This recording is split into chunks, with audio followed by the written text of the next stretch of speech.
My grandson says my videos are boring, and I suppose he's right. How exciting can it be to watch plants grow? And today's video is going to be more boring than normal. Because today I'm just going to be talking about tomatoes. This is more of a housekeeping video, but it's something I have to do. These two are Ace 55s. You can see it's a really windy day today. Some of my varieties are starting to send up new growth. About half of the tomatoes are now in the greenhouse. They look pretty good. It's time to get them into the ground. It's the end of April. We don't have any more frost coming.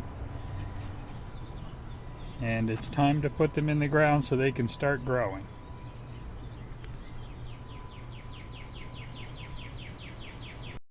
It's always worth the money to buy good tools. I was going to plant tomatoes today on my lunch break, but it's so windy I think I'll leave them in the greenhouse until tomorrow. But I'm preparing the holes. I'm going to plant a couple of tomatoes in here once I clear out all the weeds. The funny thing is, the weeds I'm pulling out, a lot of them are edible. Here's purple dead nettle. Here's a plantain. And here's a violet. And there's a dandelion. At least part of each one of those 4 plants is edible. But I'm just going to tear them all out to make room for tomatoes.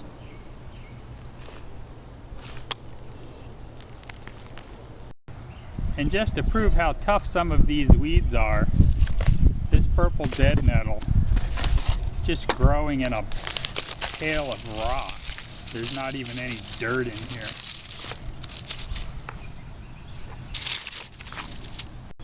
That area should be big enough for 2 tomato plants. I'll leave my wife's strawberry runners in place for now.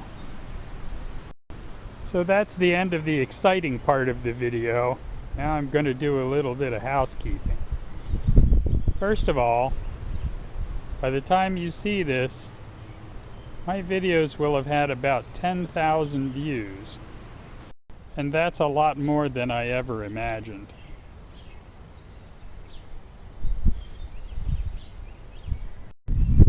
I'll be planting all of my tomatoes over the next few days, and once they're in, I'm going to give all the rest of the tomato seedlings away.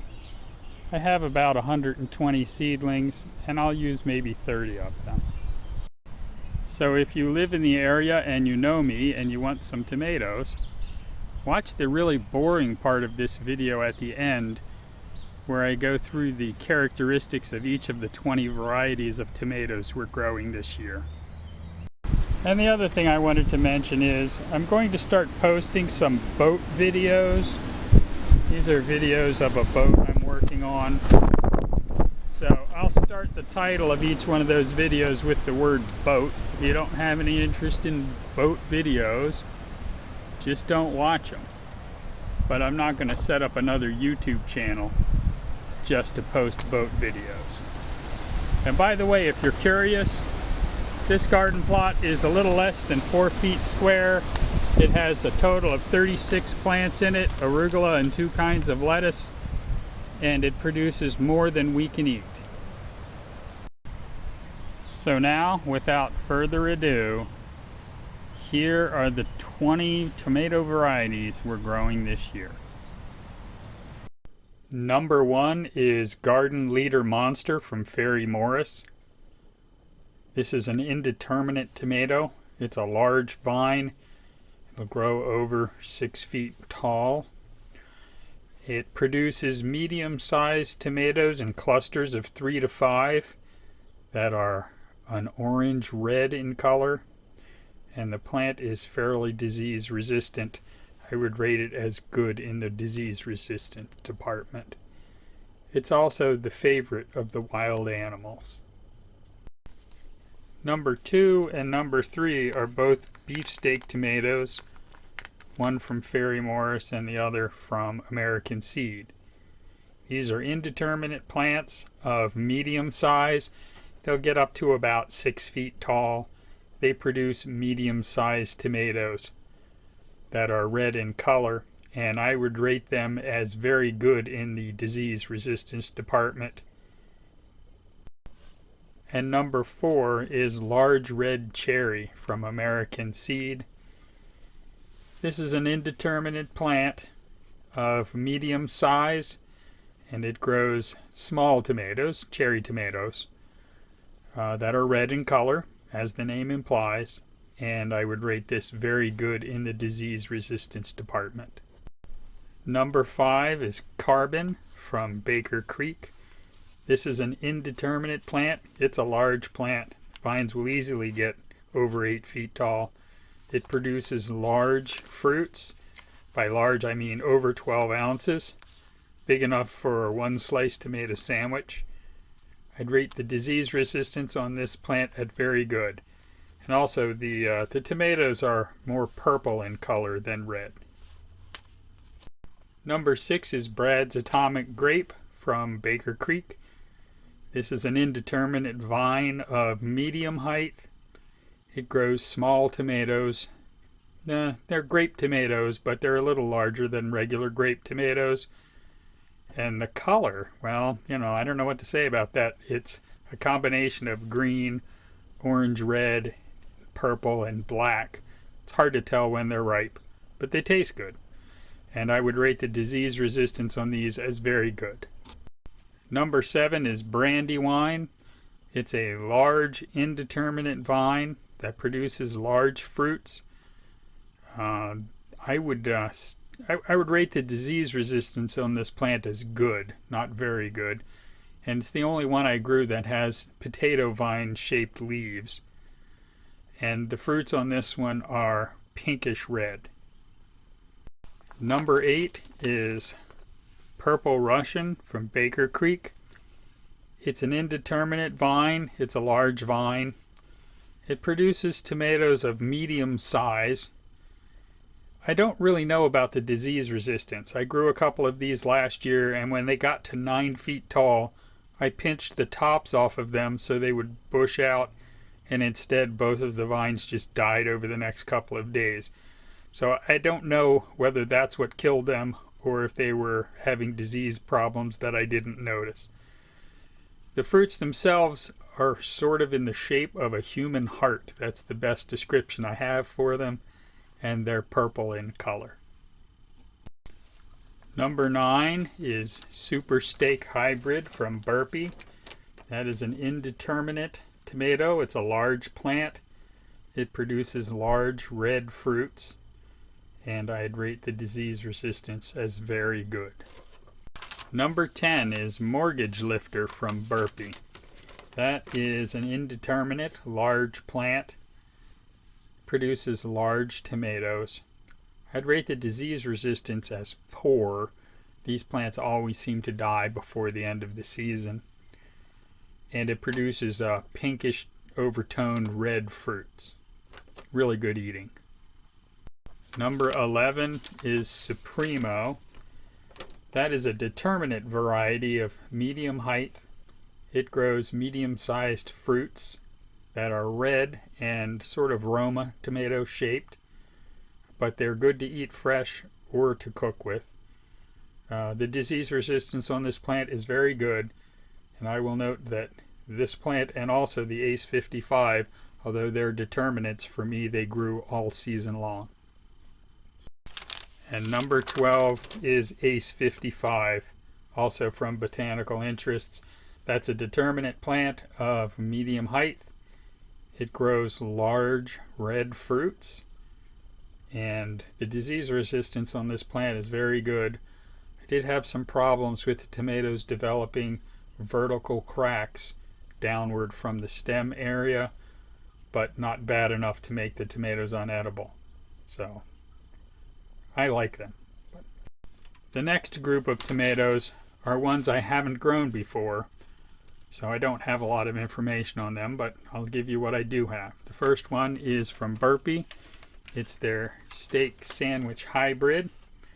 It's listed as an indeterminate plant. I don't know how large it will get. It produces medium-size red tomatoes, and I don't really know about the disease resistance, but it's a hybrid, so it should be very good. Number 14 is Rutgers from American Seed. That's an old variety, but I really don't have any information on it. So we'll try growing them this year and we'll see how they do. Number 15 is Mortgage Lifter VFN from Southern Exposure Seed Exchange. It's an indeterminate plant of medium height. It's supposed to produce large fruits. And it's VFN, so it is somewhat disease resistant. We'll see how it does here. I'll be able to compare it to the heirloom mortgage lifter and see if I notice a difference. And that produces fruits that are red, not pinkish red like the original mortgage lifter. Number 16 is Sophie's Choice from Southern Exposure Seed Exchange. That is a determinate plant of small size. It only gets to about 2.5 to 3 feet tall. Produces medium-sized fruits. I have no idea about disease resistance. The tomatoes are red, and one of its features is that it produces tomatoes in 55 days.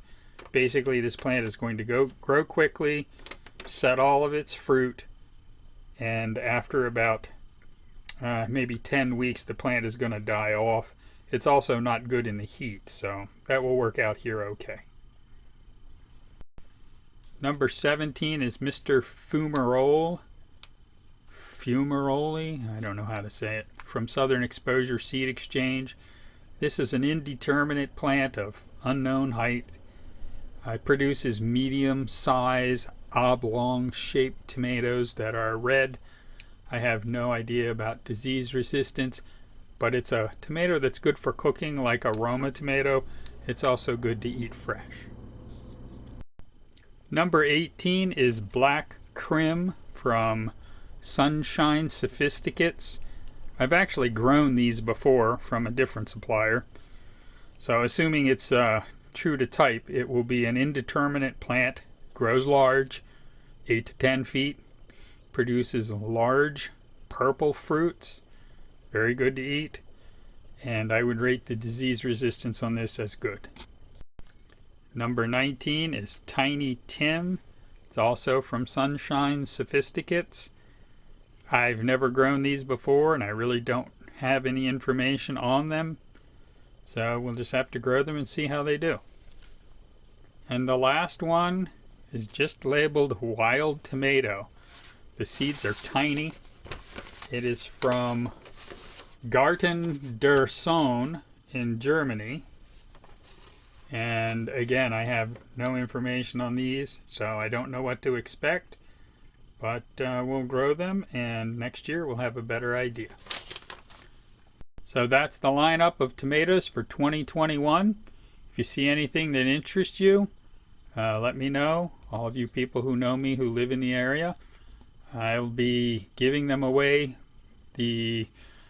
towards the end of the first week in May, the beginning of the second week in May. So maybe from like the 4th to the 12th.